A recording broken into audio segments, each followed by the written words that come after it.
Thank you very much. Thank you. Please, sit down. Please.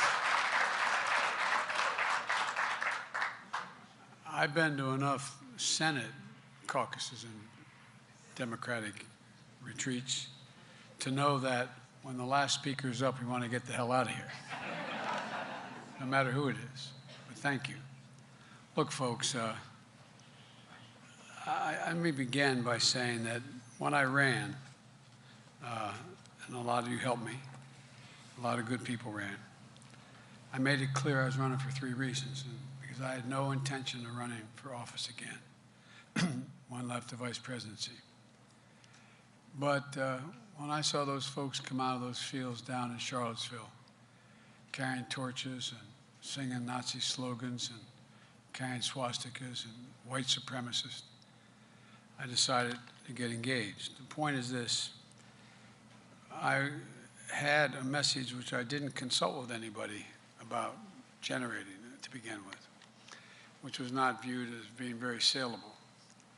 The first was that I thought it was essential to literally restore the soul of this country, a sense of decency and honor, a sense that you could trust one another, just restore the soul of the country, because what we were seeing was not who we are. And among some of our Republicans, what they're saying is still not who we are. The second thing I wanted to do, that's been the essence of my whole career from the time I ran 20 miles from here, a 29-year-old kid for the Senate, was that I wanted to rebuild the backbone of the country. And the backbone of the country is the working class and middle class. I'm so sick and tired of trickle down. When the middle class does well, the poor have a way up, and the wealthy do just fine. They do just fine. And the third thing, which a lot of you didn't like, I know, I thought we had to unify the country. Because ultimately, we are a democracy. And there needs to be, for it to work, there has to be consensus. And the consensus, you got to get a majority. We've not been able to do that for a lot of the important things. That's why we have to continue to maintain our majority. This off-year election, in my view, may be the most important off-year election in modern history, because we know what happens. We know the fundamental change that shifts if we lose the House and Senate. The only thing I'll have then is a veto pen. And so, folks, I want to thank Nancy for your introduction, for your friendship all these years, Nance, and Paul, thank you as well. And I want to thank the extraordinary job you've done delivering the omnibus, just like you delivered so many critical pieces of legislation last year. And Hakeem and Steny and Jim and Emmanuel Cleaver and Pete, Congresswoman Catherine Clark, and all of you out there. Let me first say that I want to thank you. Thank you for the support you provided Ukraine. I was on the phone today for a better part of an hour with Zelensky, who I speak to almost daily. The people of Ukraine have demonstrated a remarkable source of bravery and courage, but the security assistance that you provided has been absolutely critical in their defense. Second, I want to thank you for showing a unified front to the world. When Putin unleashed his assault, he thought he could divide NATO. He thought he could literally divide this country, the West, the United States, in terms of the parties. I know a former ambassador knows that out there. He thought he could divide Democrats and Republicans at home. But he failed. He failed. For months, the United States has worked tirelessly to keep our allies and partners together.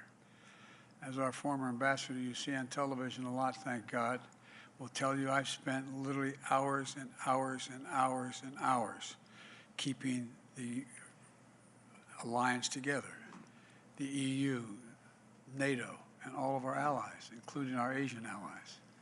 As a result, we've been able to ramp up our economic pressure on Putin and further isolate Russia on the global stage. This morning, along with the G7 nations in Germany, Canada, France, Italy, Japan, and the United Kingdom, we moved, which I know you wanted to do initially. And Nancy, I drove her crazy on most favored nation status, as we call it in the United States, permanent normal trade relations, and eliminate them. But folks,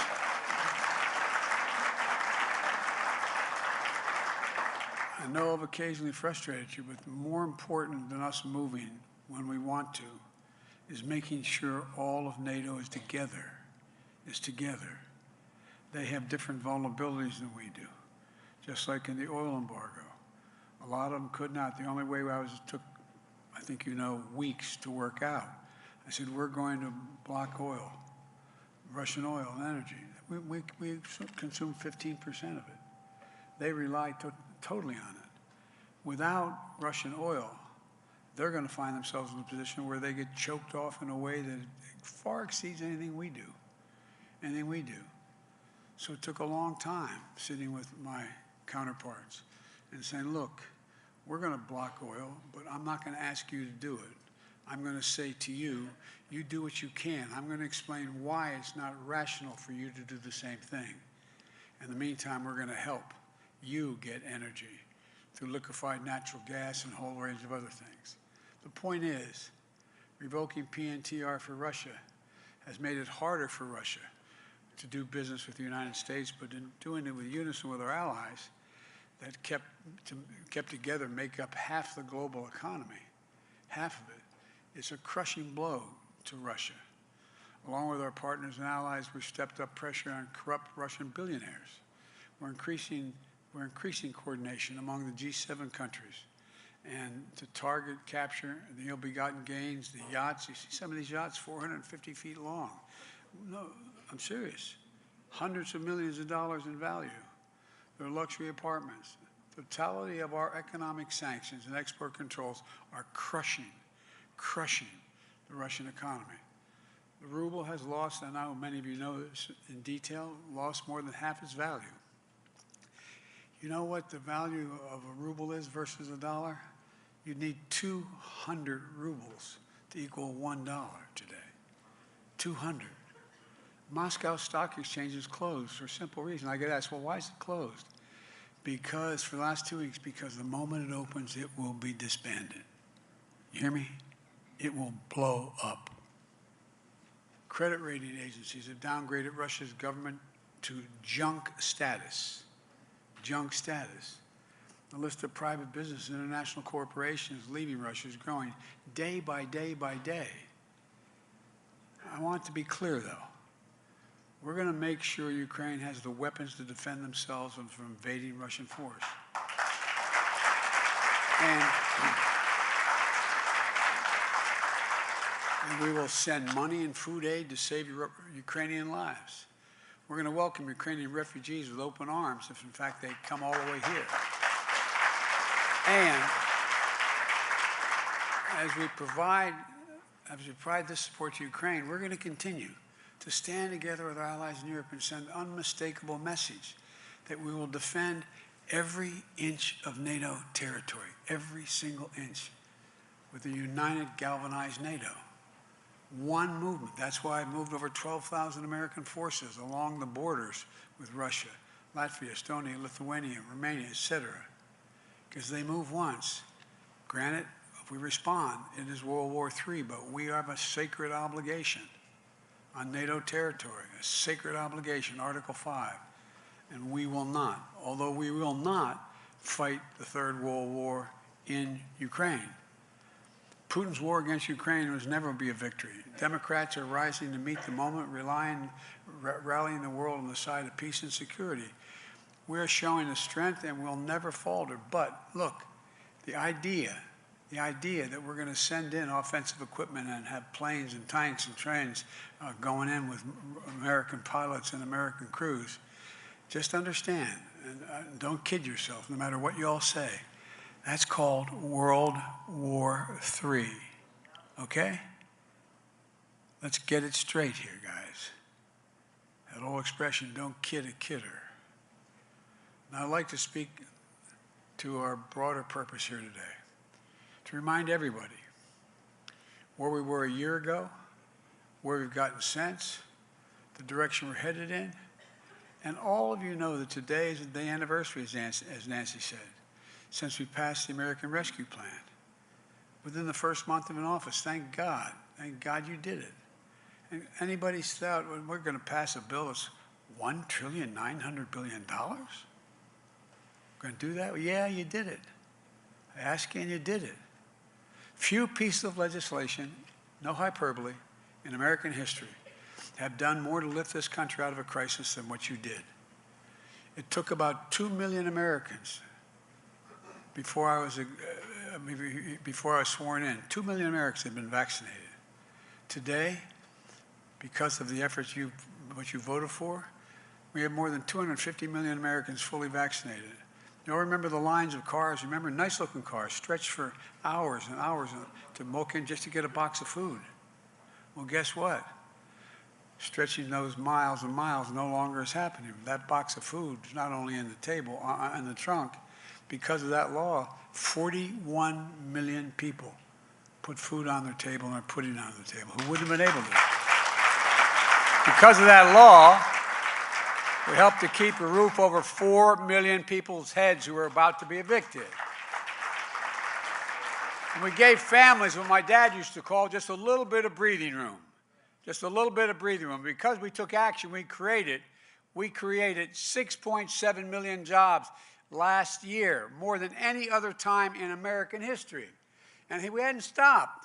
Last month, we created over 678,000 jobs in February to get us well over 7 million jobs. Unemployment is down 3.8%.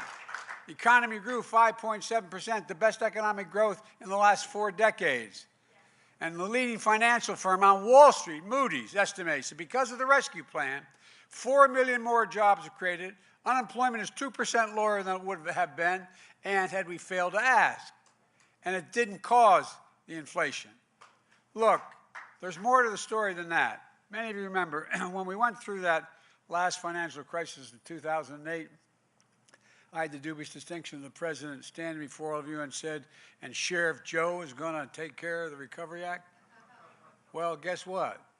The economy recovered, but underneath the recovery, just like every other recovery in our history, there was a lot of pain, a lot of pain.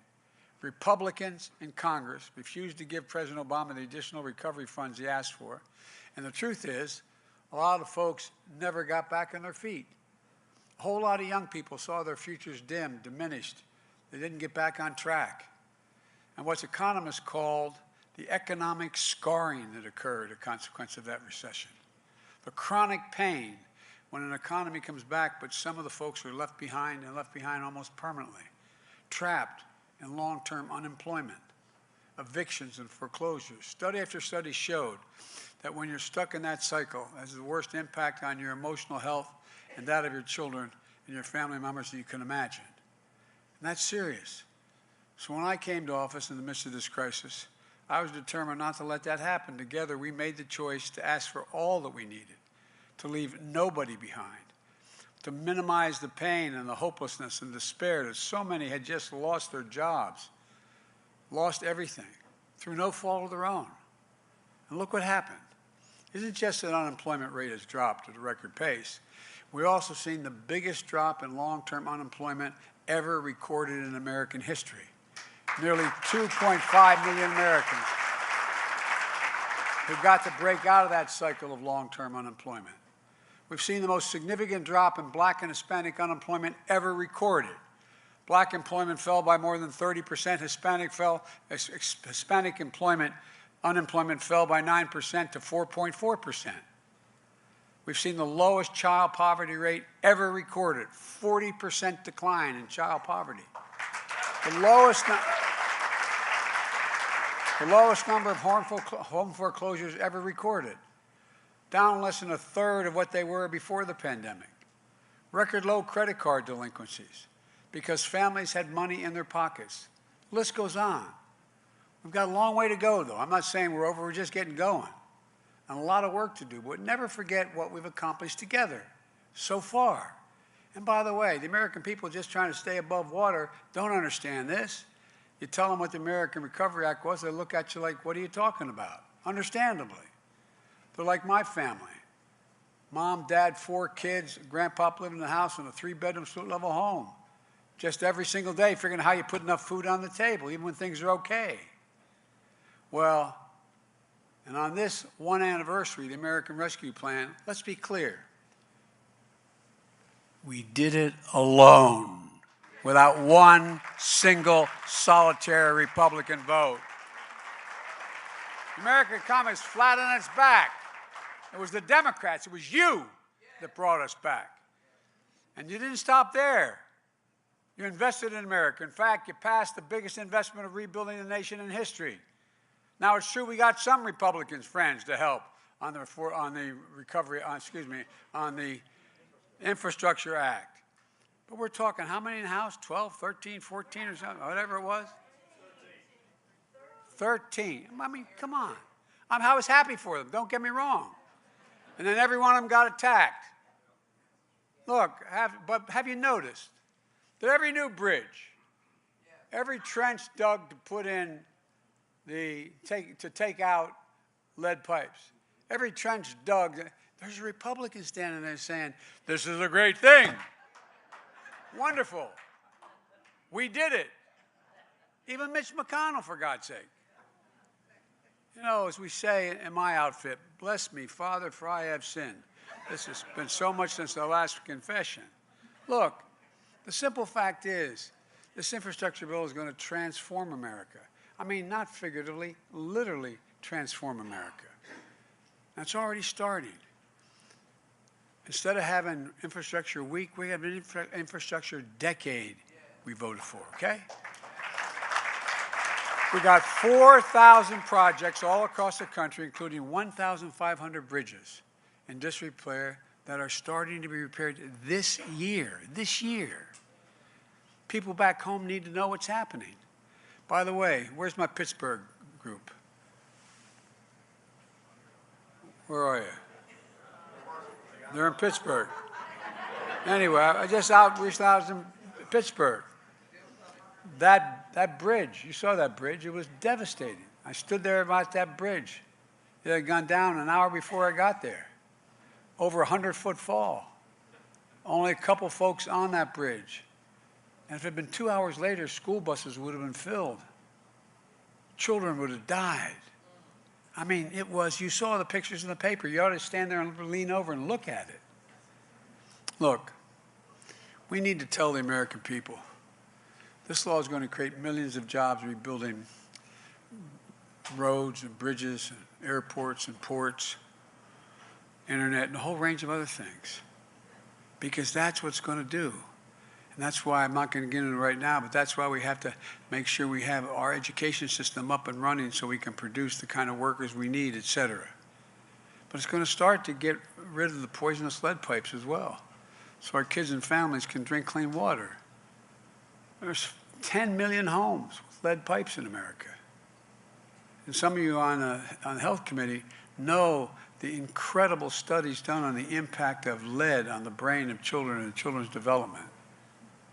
400,000 schools. We're going to invest $65 billion to deliver affordable high-speed internet everywhere in America, urban, suburban, tribal, city. And by the way, we can't be this United States of America, we can't be the country where for a mom to get her kid on the internet to be able to do their homework has to pull into the McDonald's parking lot. I mean, for real. That's what's happening. This law is going to put an end to all of that. It's going to put people in a much different position to be able to determine their own judgments about when to sell their cattle, when they should. We're going to change things. But look, we all know that despite the progress we made, families are still struggling. They're struggling with higher prices. As I said, I grew up in a family where the price of gas went up. Everybody felt it. You talked about it. It mattered. It mattered. But let's be absolutely clear about why prices are so high right now. They're very high for two reasons, notwithstanding what the Republicans say. COVID, number one. What happened was, the way the global economy works, if a factory in Taiwan makes computer chips, shuts down because of COVID, it causes a ripple effect that can slow down the manufacturing in Detroit, which it did. One hitch can hold up everything. Because of the pandemic, we've had disruption in our supply chain materials and import materials. At the same time, the strength and speed of our economic recovery and families making more money still kept up. So here you had the unusual situation that during the pandemic, people had money to spend.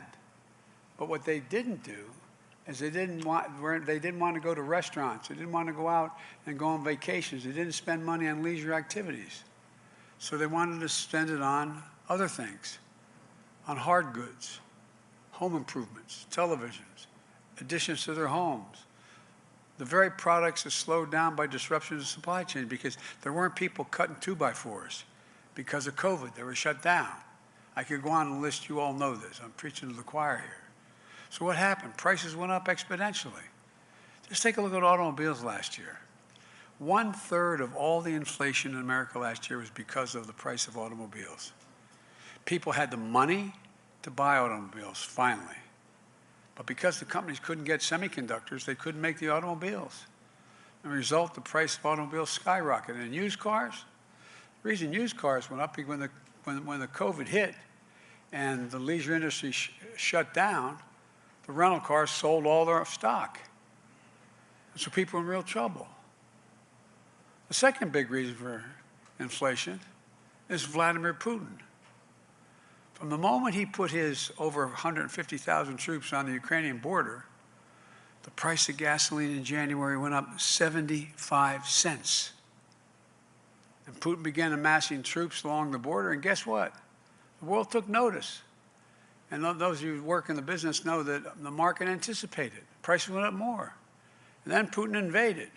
Make no mistake, inflation is largely the fault of Putin. I love, the Republicans saying it's Biden's gas pipeline. Biden said he was going to stop the Keystone pipeline, and I did. And that's the reason prices went up. Folks, let's get something straight here. The Keystone pipeline was 2 years away and had been 2% finished. Give me a break. Give me a break. Headline fact checker in the New York Times.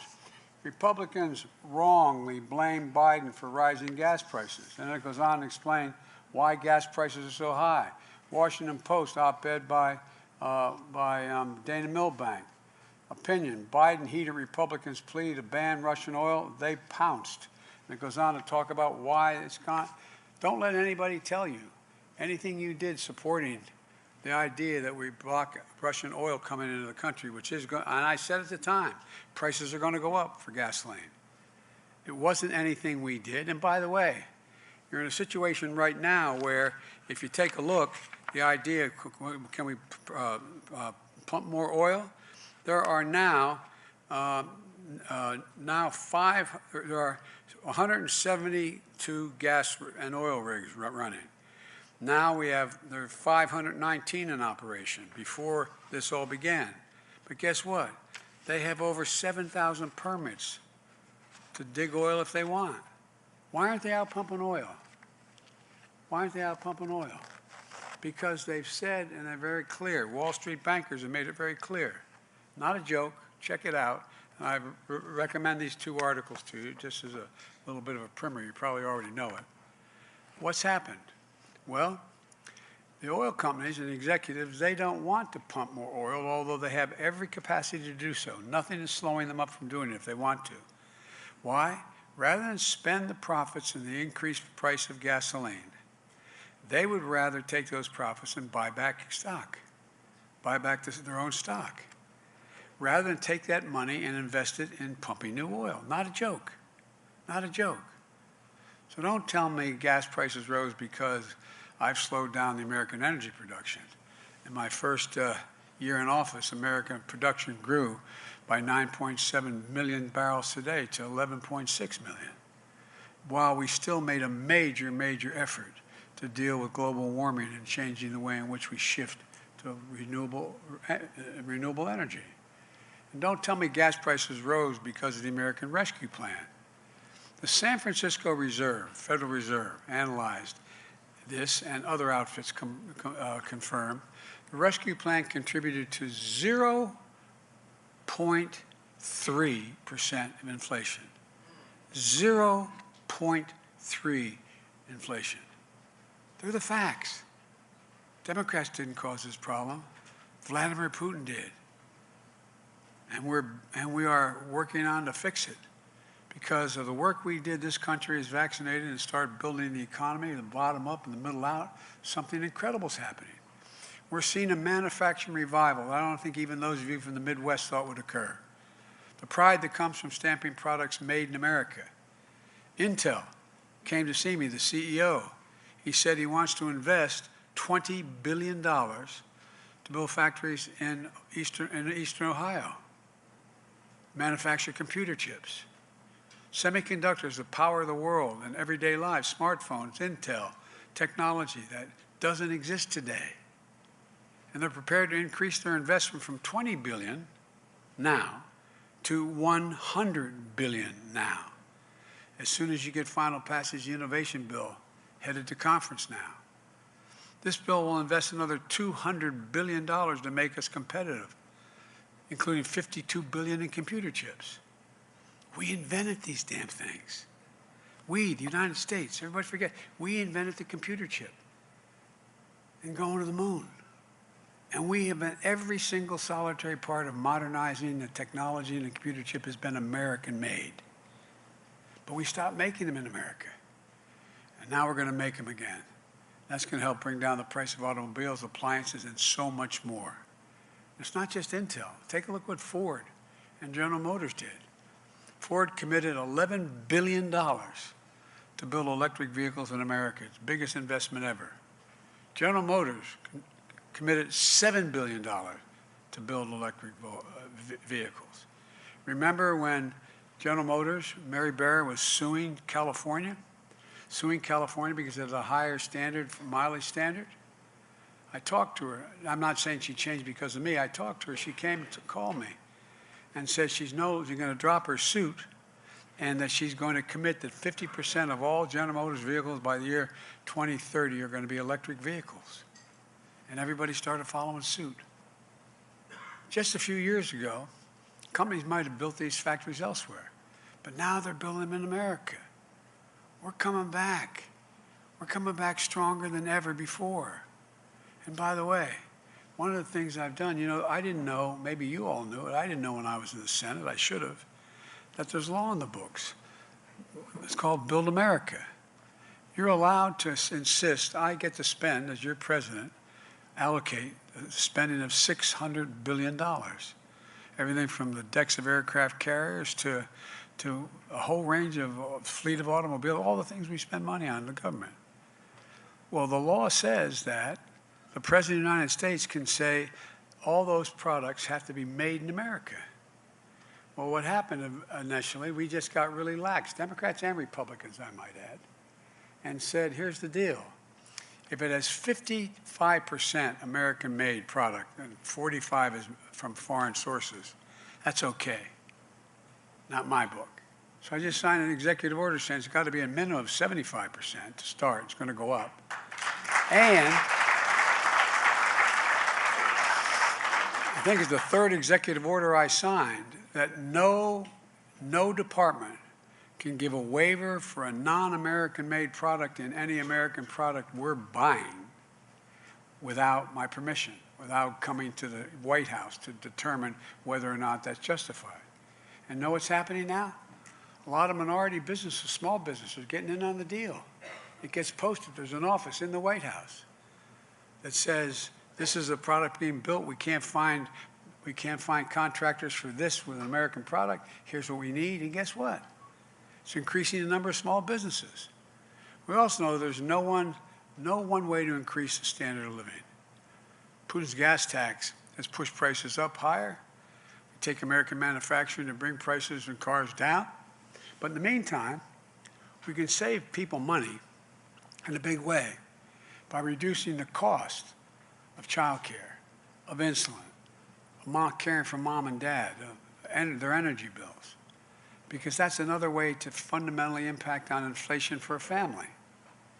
It gets down to what's the total amount of money you have to spend to meet your basic needs. So guess what? If you're instead of the 200,000 folks with kids with type 1 diabetes, if instead of spending an average of $647 a month for that insulin, as high as $1,000, you're only paying $35, you've saved a hell of a lot of money.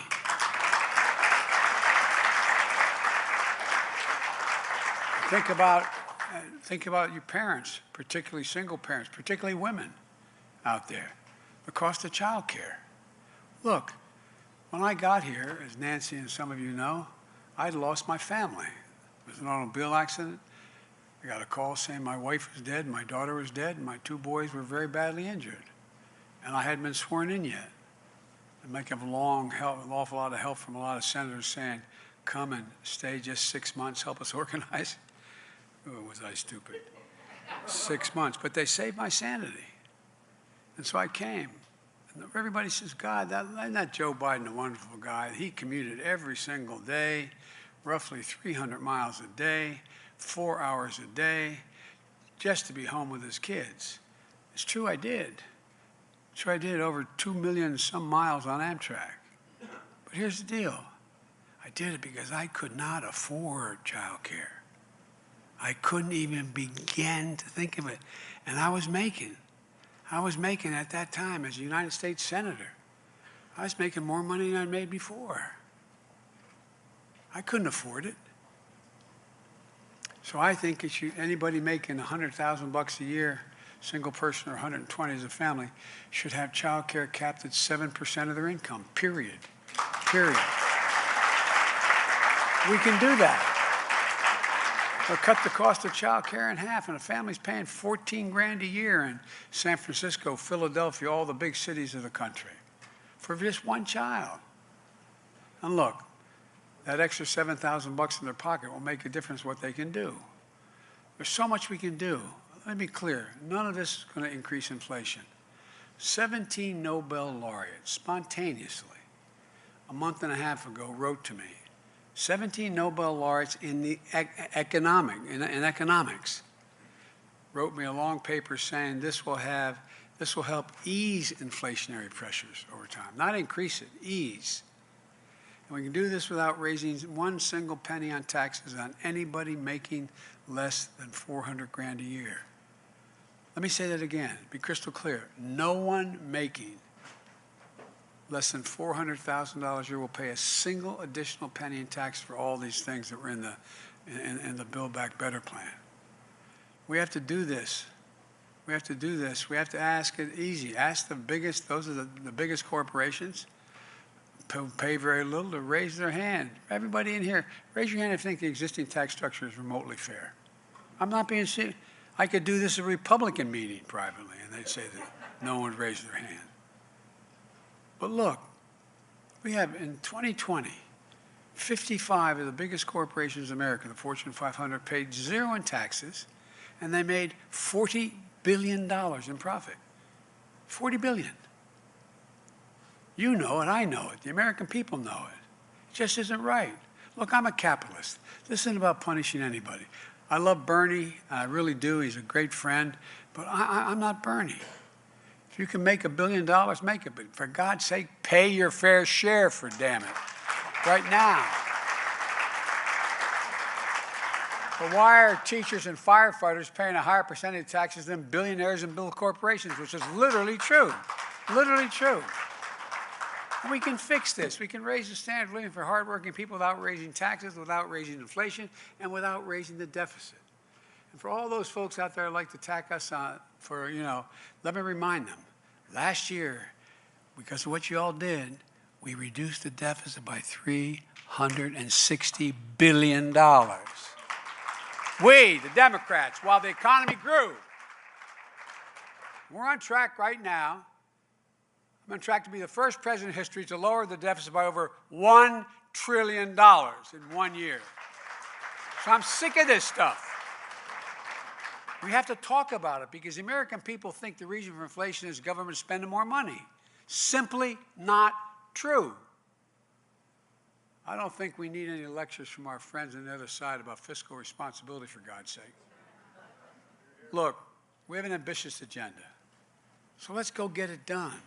That includes standing up for and not giving an inch on core democratic values. We're going to continue to stand up to meet the great challenges of our time: voting rights, climate change, gun violence, criminal justice, immigration, and so much more. Coming out of the State of the Union, I think we're in a strong position. We have a record to be proud of.